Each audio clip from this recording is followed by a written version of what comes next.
Mehmeti.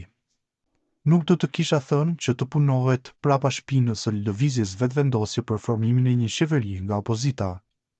Kurse opinionisti Gani Mehmeti tha se qeveria e re do të duhej të formohej nga lëvizja vetëvendosje dhe LDK-ja, ku kërkoi nga kjo e fundit që të lë anash dallimet dhe të bëhet bashkë me partinë fituese.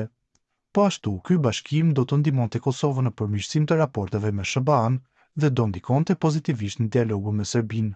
Pas disa mosmarrëveshjeve mes kryetarëve dy partive, Lëvizja Vetëvendosje dhe LDK, do duhej të merreshin vesh dhe të formonin qeverinë së bashku, jo për hir të diçka tjetër, por për hir të Kosovës. Nuk është mirë edhe për LDK-n që të mos lë anash dallimet e mosmarrëveshjet dhe të bëhet bashkë me Lëvizja Vetëvendosje në këtë mandat. Madje derisa thuhet se Lëvizja Vetëvendosje largoi Kosovën nga SBA, atëherë LDK-ja do të kishte rastin të ofrojë Kosovën me SBA-n.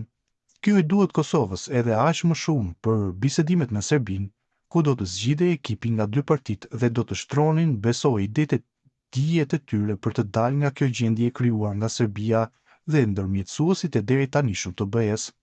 Po ashtu, opinionisti kundërshtoi një qeveri të opozitës pas si vlerësoi se nuk do të ishte e shëndetshme për Kosovën.